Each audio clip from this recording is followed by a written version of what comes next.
और मैं तो कहूँगा जिस घर में आप रह रहे हैं उसमें आपको लगता है कि घर में अशांति है, कोई बाहरी चक्कर है, भूत प्रेत का साया लगता है, ऐसी कोई दिक्कत है, मन खिन्न भिन्न रहता है, तो बड़ा अच्छा कहा गया है कि भादों के महीने में कृष्ण पक्ष में जब भरणी नक्षत्र पड़े उस दिन 4 घड़े पानी एक कमरे में रखिए।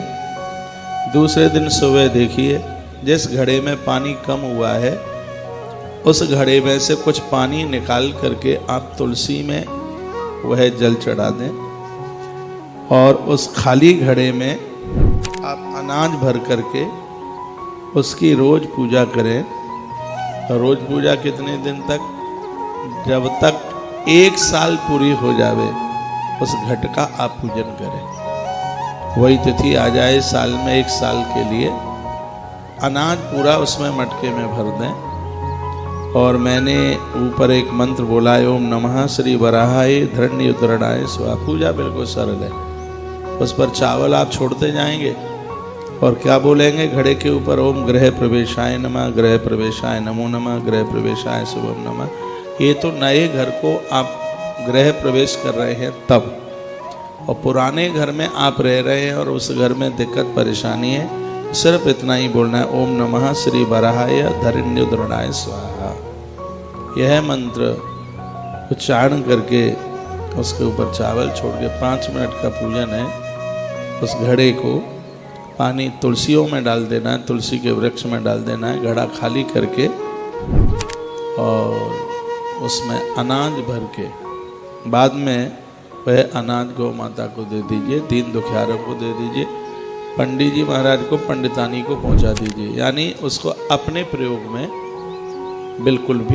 बिल्कुल लेना नहीं है, नहीं लेना। तो जिसमें कम रह गया है पानी वो तुलसी मैया में डाल दीजिए और जो और 3 घड़ों में पानी है इस जल से पूरा प्रोक्षण कीजिए, घर में पूरे में उसका छिड़काव कीजिए।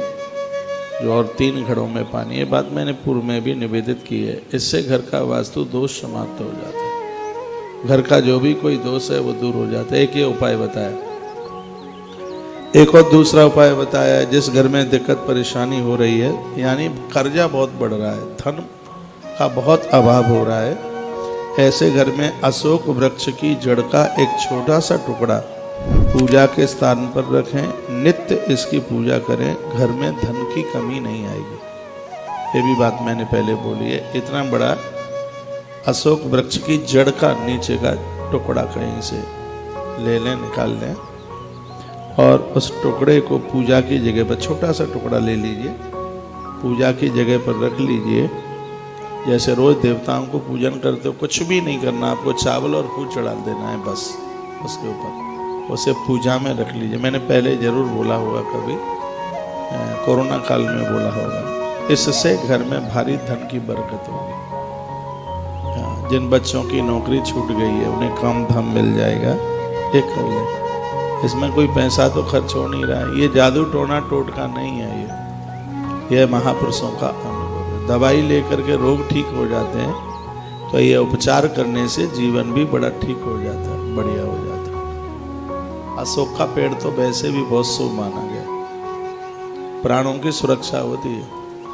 माता जानकी अशोक वाटिका ही में तो बैठी थी जिसमें अशोक के पेड़ थे और मां सुरक्षित रही। तो यह बड़ा